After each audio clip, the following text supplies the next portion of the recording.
Hello दोस्तों, की हाल चाल। आयो रोटी खा लो। अरबी की सब्जी, पनीर की भुर्जी। आज जने खानी है। हाँ या बड़ी सिस्टर करो, हाँ ये छोटी सिस्टर करो। आयो जल्दी जल्दी आयो, जने रोटी खानी है। नाल देखांगे तारक मेहता का उल्टा चश्मा।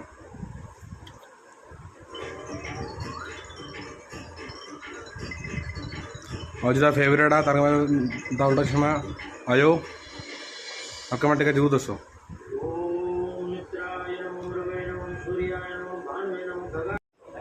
आयो रोटी खा लो।